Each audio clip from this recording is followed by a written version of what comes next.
तुमच्या उपस्थितीमध्ये महत्त्वाच्या बैठका पार पडलेल्या आहेत. कुर्ला असेल, चांदिवली असेल, विलेपार्ले असेल, एअरपोर्ट असेल, त्याचबरोबर मुंबईतल्या वनजमिनीची जे नागरिक आहेत त्यांच्या सुरक्षेसाठी किंवा त्यांच्या घरांच्या संदर्भात काय नेमके निर्णय घेण्यात आले? कुर्ला, चांदिवली, विलेपार्ले या भागातल्या ज्या महापालिकेया रिलेटेड, म्हाडा SRA रिलेटेड ज्या काही समस्या होत्या या बाबतीमध्ये बैठक झाली आणि यामध्ये काही ठिकाणी जे दरड प्रवण क्षेत्र आहेत ती जवळपास 270 आहेत, परंतु अति धोकादायक जे आहेत 48 आहेत आणि त्यावर 48वर तात्काळ सेफ्टी नेटच्या साहाय्याने त्या प्रोटेक्ट करण्याच्या सूचना दिलेल्या आहेत आणि त्याचबरोबर त्यांचं कायमस्वरूपी पुनर्वसन लगतच्या SRA किंवा म्हाडा प्रकल्पांमध्ये झालं पाहिजे आणि त्यासाठी लागणारा इन्सेंटिव्ह FSI, अधिकचा FSI त्या ठिकाणी कसा देता येईल या दृष्टीने देखील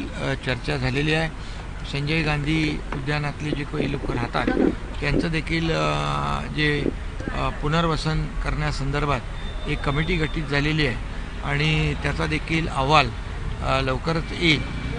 त्या बाबतीत देखील चर्चा झालेली आहे आणि त्याचबरोबर फनेल झोनमध्ये राहणारे लोक त्यांना हाईट रेस्ट्रिक्शनमुळे त्यांना ते रिडेव्हलपमेंट करता येत नाही, त्या बाबतीत देखील एक निर्णय आपण घेतला आहे आणि त्याचं सजेशन ऑब्जेक्शन स्टेजला ते आहे. जे हाईट न वाढवल्यामुळे वरचे मजले बांधता येत नाहीत त्यासाठी TDR आणि FSI देण्याच्या सूचना त्या बाबतीमध्ये घेतलेला निर्णय देखील त्यावर देखील चर्चा झाली आणि फनेल झोनमध्ये राहणारे लाखो लोक रहिवासी या शासनाच्या निर्णयामुळे त्यांना देखील दिलासा मिळेल.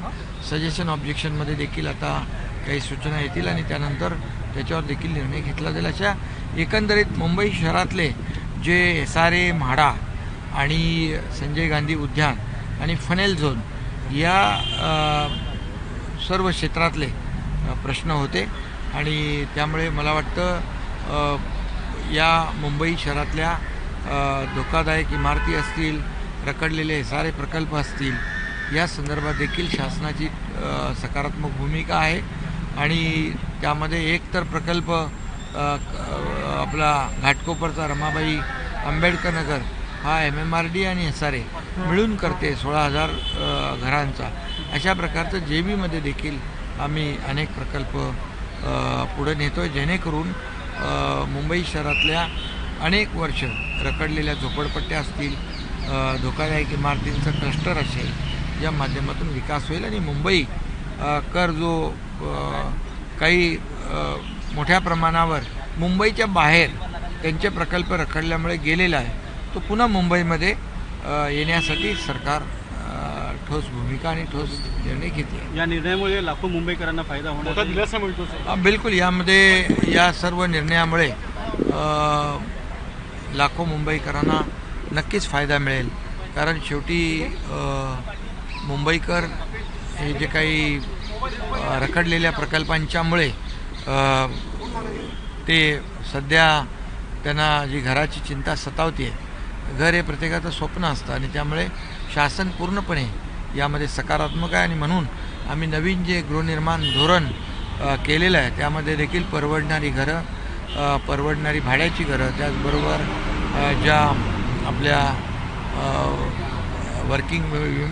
आपल्या नोकरी करणाऱ्या नोकरदार महिला आहेत त्या देखील आणि त्याचबरोबर स्टुडंट जे आहेत शिकायला येतात ते देखील आणि जे ज्येष्ठ नागरिक, पोलीस, गिरणी कामगार या बाबतीमध्ये देखील आम्ही नवीन धोरणामध्ये त्यांच्या बाबतीत विचार केलेला आहे आणि त्यामुळे जसं सर्वांसाठी घरं आदरणीय प्रधानमंत्री नरेंद्र मोदीजी यांची जी योजना आहे त्या योजनेला देखील हे सपोर्टिव्ह अशी योजना राज्य सरकारची आहे आणि नक्कीच यामधून लाखो लोकांना दिलासा मिळेल. 227 वॉर्ड मुंबई महापालिकेमध्ये निश्चित करणे, त्यानुसार आता निवडणुका होणार आहेत. पूर्वीप्रमाणे 227 प्रभाग निश्चित करण्यात आले मुंबई महापालिका. हा, पूर्वी 227 होते आणि त्याप्रमाणे 227 प्रभागांचं सर्वेक्षण करणं आणि वॉर्ड रचना करण्याच्या सूचना महापालिकेला दिलेल्या आहेत. संजय शिरसाट आणि बावनकुळे यांची आज बैठक झालेली आहे. काहीशी नाराजी होती ती दूर झाल्याचं ते म्हणतात, पण आर्थिक निधी जो आहे तो कमी पडत होता.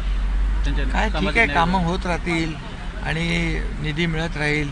थोडं कधी कधी मागे पुढे होत असतो, परंतु कुठल्याही विभागाचा निधी दुसऱ्या कुठल्याही विभागाला देण्याचा निर्णय होणार नाही. सरकारची ती भूमिका नाही. कुठल्याही विभागावर अन्याय शासन करणार नाही. संजय राठोडांनी पुन्हा आरोप होत आहेत.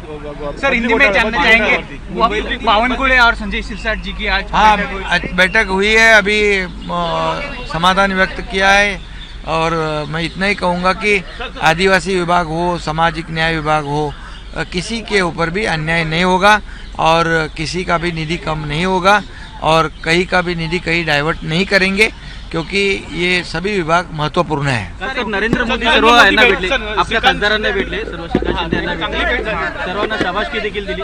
जी शिष्टमंडळ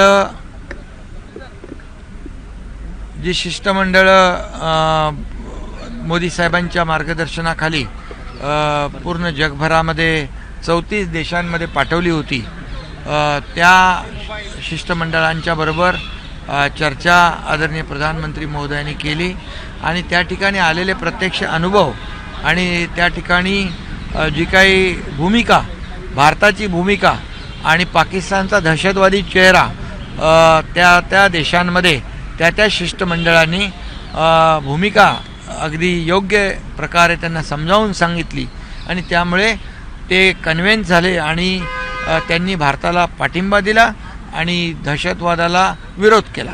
त्यामुळे अशी जी काही डेलिगेशन गेली होती त्यांच्याशी काल प्रधानमंत्री मोदयांनी काल स्वतः चर्चा केली आणि जाणून घेतलं की ही भेट जी आहे, हे डेलिगेशन जे ज्या देशांमध्ये गेलं ते किती फ्रुटफुल ठरलं, फायदेशीर ठरलं, या बाबतीत देखील चर्चा झाली. हिंदी में जानना चाहेंगे पृथ्वीराज मुख्यमंत्री प्रधानमंत्री जी नरेंद्र मोदी जी सभी डेलीगेशन के जो एमपीज थे उनको कल आदरणीय प्रधानमंत्री नरेंद्र मोदी जी जो डेलीगेशन कई देशों में गए थे ऑपरेशन सिंदूर के बाद, पहलगाम अटैक के बाद, वहाँ पर उनको आया हुआ अनुभव जो और भारत की जो भूमिका वहाँ पर रखने की जिम्मेदारी ये डेलीगेशन पर थी और पाकिस्तान का जो दहशतवादी चेहरा है उसको एक्सपोज करने के लिए ये टीम जो है कामयाब हो गई और इसीलिए उनके साथ रूबरू बात करना, उनके साथ चर्चा करना,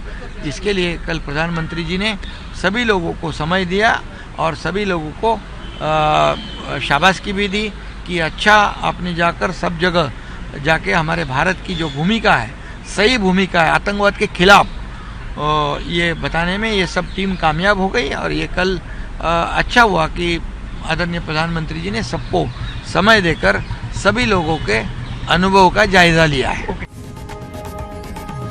लोकशाही मराठी ऐका, पहा, जागरूक रहा.